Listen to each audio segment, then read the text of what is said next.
Questions, any doubt on what we did yesterday? Mainly we covered Azure identity managed identity. So any questions on that?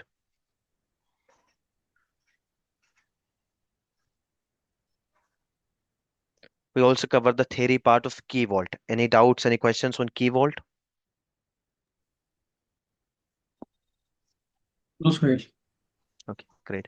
Let's go ahead and quickly check the Key Vault practical first. Though we have already created, but let me create it again one more time, and then we'll go ahead and start reading the disk encryption. What is encryption? Why do we use it? Then how to manage it, right? Uh, we'll see that. And after that, we'll combine all these three technologies, all these three services which we learned separately in isolation. Will combine them, and then we'll see one solution. Which three? One is managed identity, the other one is key vault, then encryption. All these three will bring it together and we'll see one solution. Okay, so let's quickly go ahead and start creating a key vault. So to create a key vault, you go to portal, go and search here as your key vault. If you have already worked, you will find it here. This is key vaults. And you'll go here, uh, then click on create. You will see the existing key vaults over here. Then click on create. Right? Here you'll have to select your subscription, your resource group. There is no compulsion that it has to be the same. I mean, Key Vault, I told you, I mean, you guys have the basic idea as of now, fair idea that why do we use Key Vault, right? I can use Key Vault to save some certificate which can be used on an application. I can use Key Vault to save some keys which can be used to encrypt a disk. I can use Key Vault to save some secret user ID and password which can be used to access some SQL database or any database, right? So these are the resources where I can utilize my Key Vault. So there is no compulsion that those resources they have to be in the same resource group like we have for availability set. There's no such restrictions here. I can have my resources in resource group A and I can have my key vault in resource group B. Completely fine. Fine. So I'm taking one key vault. Let's say I'm calling it key vault name should be unique, not to your subscription, unique, universally as in Azure. So if you guys have a key vault, test key vault, I will not be able to create a keyword named test keyword irrespective of the subscription. Even if some third party subscription has it, I won't be able to create it. I won't even come to know who has it. I can't request to delete it, nothing. Simply, this name is not available. It is as good as your domain name, website name, right? If UT-Kloud.in, it is with me, you can't have it. You won't come to know who has it, nothing. You can't have it. Simply, you can't have it. It's not available. Similarly, the keyword name. So I'll have to have some unique name.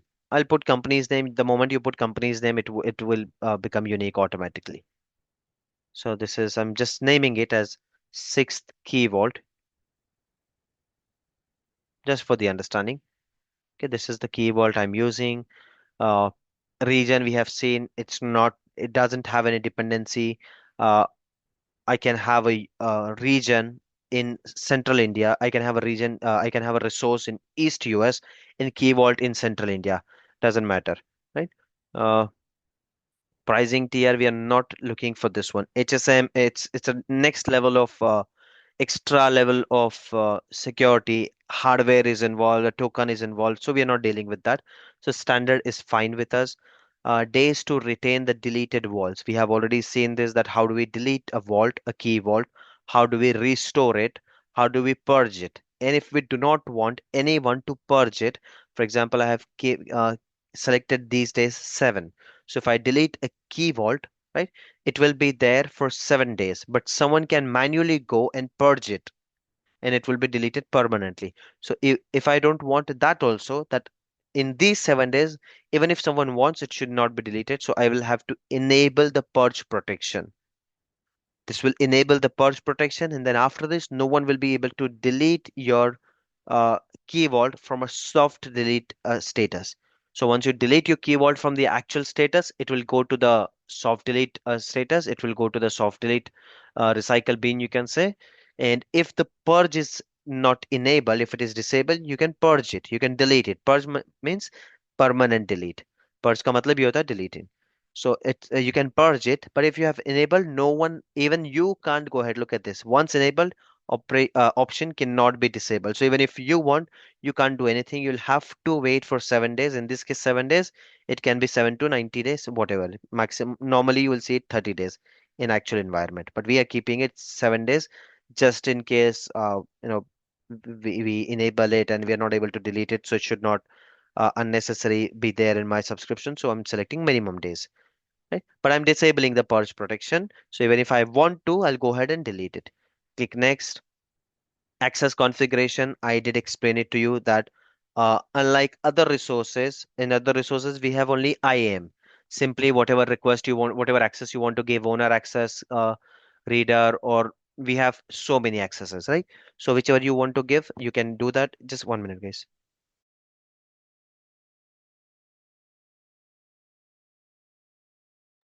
Okay, sorry, someone has messaged. Obed, no, Obed, I was not able to hear you. Can you explain key vault? Yes, I'm doing that already. Fine. So yes. So when it comes to access, we do have options. One of them is Vault Access Policy, that you can have the access using policy. Policy is nothing, it will give you the same level of access, but it will give you more control on that. When you go for using IAM or RBAC, it will have roles. It will have owner, everything is there. Reader, no access. Key vault officer, some accesses are there. You can go ahead and check what all accesses are there, what accesses are not there. Uh, Key vault officer, key vault administrator, there are many of them, right? You can assign anything. You'll have to just go ahead and read the details of those roles. You'll easily get it there and then only, or when assigning the role, or you can go to Microsoft website, Azure's website, and they will have it explained. That is one thing, but that is something predefined. You want it very customizable option. So you can use policy. Similar manner, you add the user, end user, or uh, managed identity, and then you get this detailed option that, okay, I don't want this user to have anything on secret. A key vault will always have keys, secret, and certificate. So this particular user, be it end user or be it a managed identity, this should not have any access on my secrets, right? This should not have any access on my keys. Ultimately, it should have only option on certificate. On certificate also, it should not have any option to delete it, right? So this is how you can give the accesses. This person should have access on keys, but not on certificate. On keys, he should be able to should not be able to delete anything, but he should be able to recover, backup, and restore. So depends on you. This is the liberty you have when you access Vault Access Policy. I told you already that you can't have both of them. You can't have RBAC and Vault Access Policy. You can't say that on this key vault for VM1 user, let's say managed identity, I'm using RBAC, and for user 2, I'm using Vault Access Policy. No, you'll go ahead with one. Either you can go ahead with Vault Access Policy for all, or you can go ahead with RBAC. RBAC it's recommended, and you will see mostly RBAC is being used. So we'll stick to RBAC, not the Vault policy. Again, then this one, why are you using it, this keyword? Who will be using it? Are you using this to deploy machines? Are you using it to deploy resources from template deployment? We have seen this ARM template. Or are you going to use this for Azure disk encryption? I'll select all the options. Later we can decide why are we using it. What is template? I did explain it to you, right? I did share it with you. That for example, I have this script that I'm creating a machine, and I do not want to let's say that I'm creating 100 machines, right? So I do not want you to waste time. If I just go ahead and run this, okay, I won't run it now, but if I run it, what will happen? It will give me a pop-up for user ID and password. But what I want, I do not want any pop-up. What I want this script to have user ID and password. Is that possible? Yes, it is possible. But what is the drawback of that? The drawback is you will have a user ID and password in plain text, right? Uh, Let me see if I can show it to you. Give me 1 minute. Let me search for it.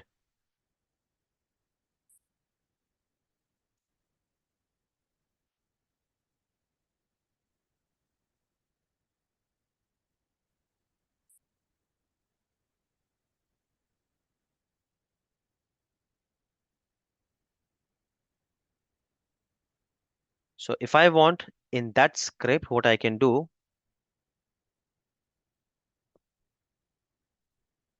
see,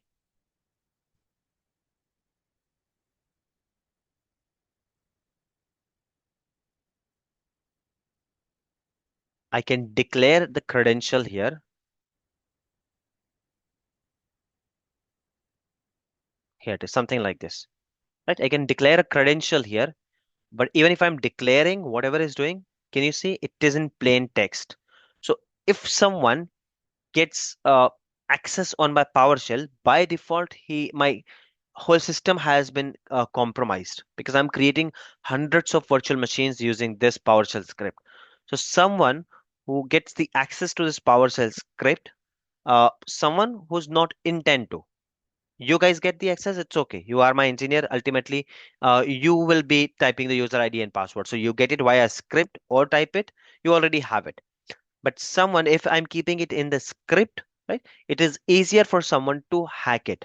So the user ID and password, it is in plain text. If I run it now, it won't give me the pop-up. It will automatically pick it from here. What did I do? Uh, I declared a variable here that whenever I type credential, it means that this should be the user ID and it should be the password. So here I'm typing credentials. This is the command to get the credentials. And then input to this is this variable. This variable is picking it from here. So even if I write something like this, even if with variable, I will have to put it in the plain text. And this is compromising my security, right? So instead of doing this, what am I doing? I'm redirecting it to a key vault. Let me see if I have a ready script or I can just give me 1 minute. Mm,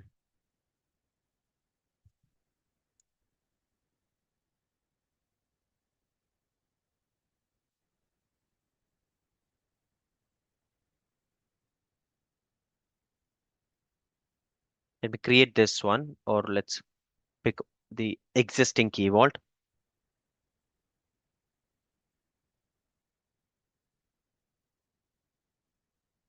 Let me pull up the existing key vault which we have. I'm just trying to explain to you that what is the benefit or what is the actual use of key vault. So once you understand the use, you will have the fair idea. Key vault itself is not that big topic. Understanding the utilization of that, it's a big topic. So let's say that I'm utilizing this one. This is the name of the key vault.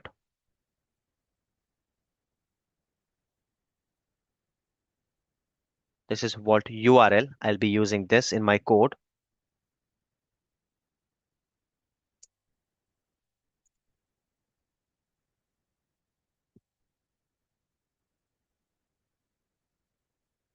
Okay. This is the name of the key vault, and this is the URL of the key vault. You won't have to worry about it, by the way.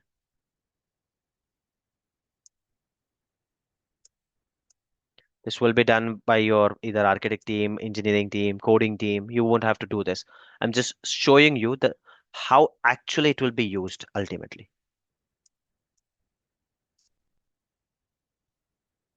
And then just because I have a key vault, is it useful? No, it should have my user ID or password something. So where do I put user ID and password? Will it go under certificate? No. Certificates will only have certificates. That's it. Certificates which we use for website. That's all. Keys, it will have only keys which are useful to for the disk encryption. Right? So where the user ID and password can go, it's under secret. There are only three things: keys, secret, and certificate. Certificate, it's okay. We don't have to see it now. We'll cover it later. Keys we'll be covering today when we do the disk encryption. Secrets, we are covering it now. So let's say I create a secret. Name, it's VM passwords.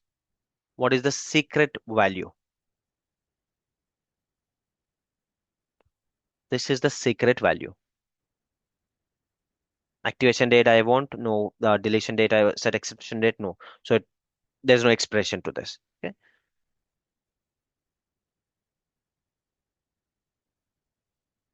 So I've created a secret now.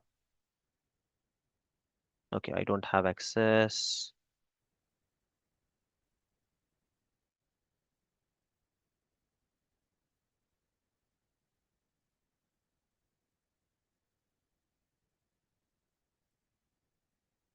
Let me logged in with this one.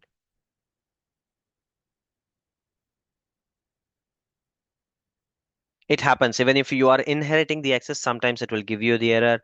We may have to go to policy if you are using policy, or just simply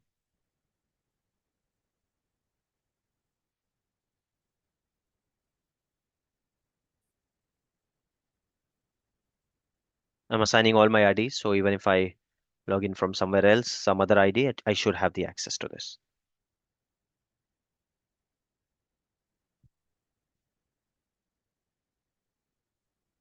I'll refresh once. If it doesn't work, I'll have to log off and log in.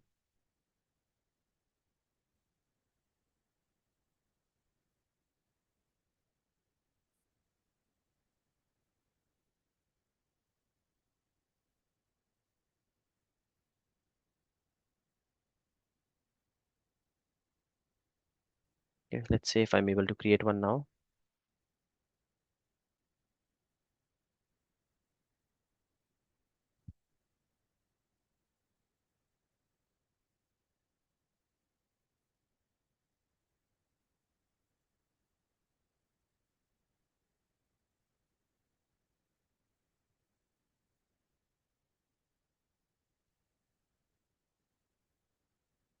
Either I log off or log in, or I'll simply just move to policies and let's see if this allows me to do that.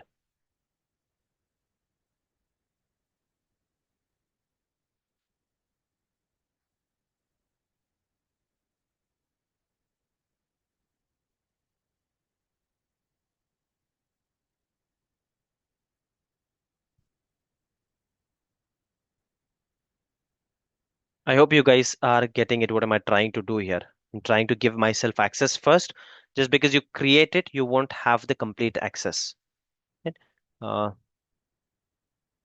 because at the time of creation, I created this with rollback. I should have got the access, but let me try logging off and logging in again. Let's see if that works.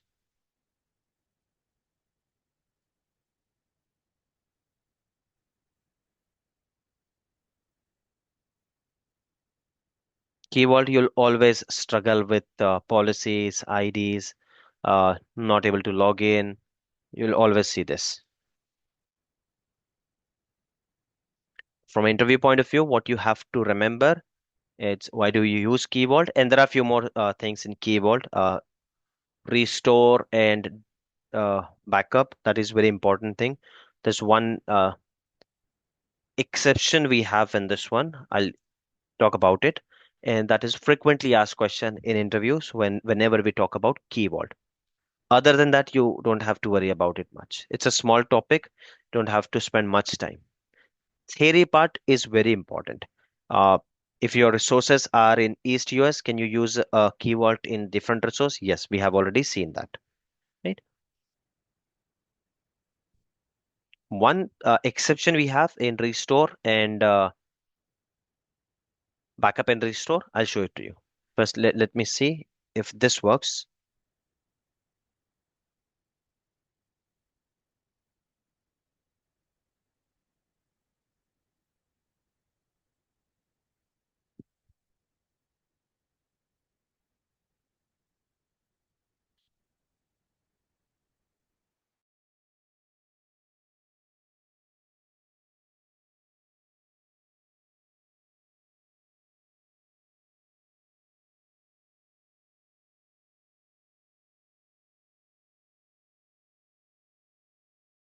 So what am I trying to do here? I'm just trying to show you that how will you fetch a password from it.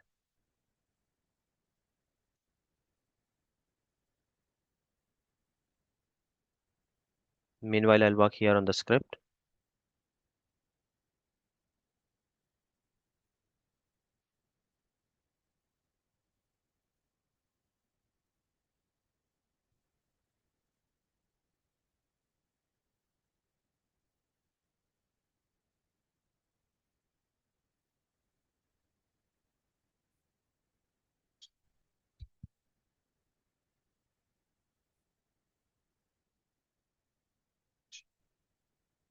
This operation is not allowed by RBAC.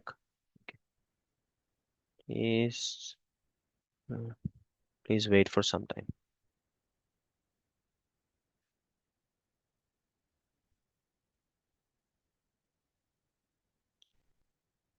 Let me see if I know. I still don't have the access.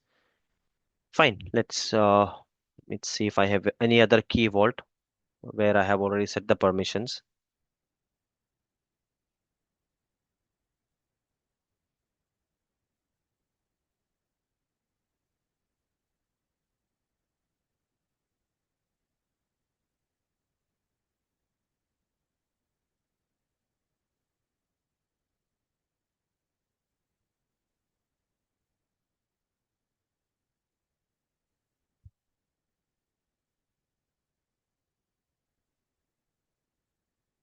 Here it is created.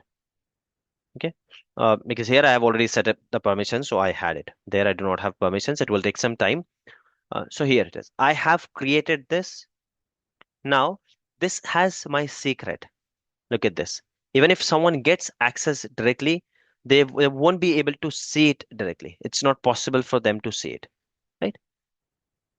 And this is the secret identifier we have. Secret identifier. This one, I can use it. So in my script, what it will have,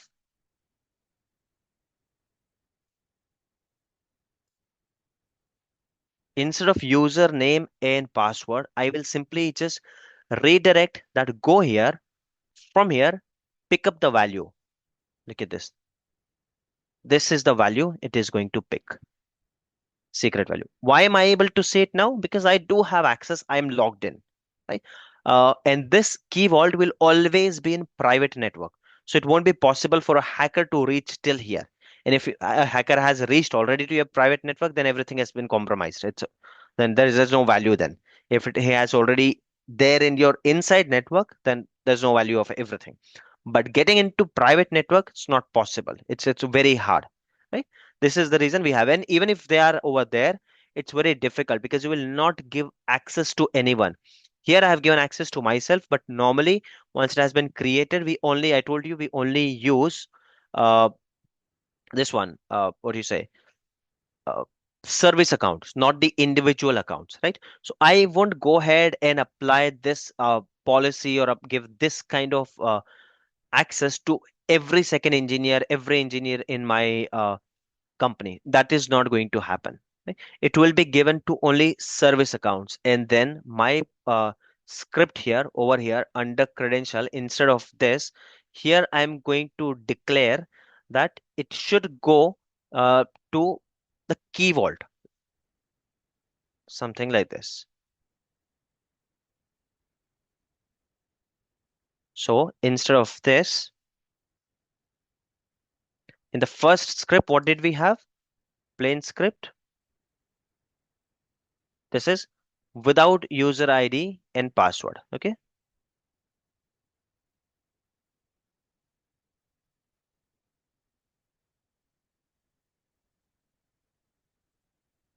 This is without user ID and password. So what will happen, if you're creating 100 machines, you will have to type in the user ID and password for 100 times, which is waste of time, scope of error. Maybe you're typing Sunday, and instead of that you type A, or instead of you type I, or somewhere here and there, right? Possibility. So I want you to do it via script. Second option is this one. I write the user ID and password here. I don't require any key vault for this. I don't require any key vault for this. But then what is the problem? The problem is that this script has everything in plain text, which I do not want. So to avoid these situations, what I can do, I can write my password, my secret in a key vault, and then write a script something like this, that it will convert the secure string, right, to a plain text. It will convert. You will not be able to see. Even when you deploy a machine, you will not be able to see, right? Where is it picking from? It is picking from the uh, credential. It is picking up from the secret which I have created in my key vault. Writing this, it's not your job. So don't worry how to do it. As an Azure administrator, your job will be to create a key vault and give them sufficient access. They won't even let you create their passwords. I've told you many times that Windows team, Linux team, they don't like cloud people coming to their operating system and dealing. Like you won't like that someone from Windows team is asking, give me contributor access on your cloud. You will say, brother, you are from Windows team. I understand you have good expertise on Windows, but on cloud, there are thousand more things. If I give you access as an admin, you can break something, you can delete something. You don't understand cloud. Similarly, OS team will have the same feeling for you, right? Their managers, their approvers, they will say, fine, I agree, you are a cloud engineer, you have good hands-on experience on cloud, but when it comes to my Windows, my operating system, there are plenty of things you can break, and my operating system will be impacted because of that. So I'm not giving you any access on my operating system. Hence, I think Gauss was trying yesterday something on Windows, installing IIS, right? Sharing disk, NTFS permission, it will never ever going to come to you. Unless it's a small company, small project, they want to save money, that's a different thing. They will ask you, go ahead and learn this also, do this, learn Windows, learn Linux, do this, learn storage, everything वो सब आपसे करा लेगा. That's a different case. Startup, it's a different case. I'm talking in an ideal situation. No one will give you access on their operating systems. They are very crucial. Though they are hosted on cloud, but operating system itself, it's a different entity. It's a different skill set. So they are not going to ask you. There are plenty of small settings which you won't understand. A Windows admin will understand, a Linux admin will understand, right? So even this one, it's never coming to you. They'll say you create a key vault, give us sufficient access, we'll put whatever password we have to put, right? Because to create a password also, they don't come up with a password. No IT manager will think, come and say, uh, okay, today's machine, let's keep Sunday. Tomorrow's machine, Monday, right? Today, June. Next time, August. No, that's not the way. They have a password system also. They have systems like CyberArk. There are systems, these are called password vaults, right? So even password is generated from those systems. So if you have to set up the password, they will have to give you access to those systems also, जहां पर उनके सारे password saves है, saved है, सारे passwords. So no one wants that. What they will tell you, please prepare a key vault, give me sufficient access, give me the key vault, you're done. I will fetch the password from my password vault. Password vault, I'm not talking about Azure. Okay, password vault जो है, let me just show it to you because we're discussing about it. So I'll just show it to you. So if you see, CyberArk is one of the example. We have many third-party password vaults. I'm not showing you the website, just the images. You will have the fair idea. So something like this. This is very old image though, and this is very local image. This is the actual one. Let me open this. Something like this, right? So they will have thousands of passwords saved over there for their Windows, for their Linux, for everything. So if they ask you to create this script or anything, or if they ask you to put their password over there, they will have to give you access to this system also, which they do not want. Why do you need CyberArk access when you are not a Windows admin? Right? They won't give you access to this. Hence, most of the time they will do it. You don't have to worry about it. They will have access to this. They will do it.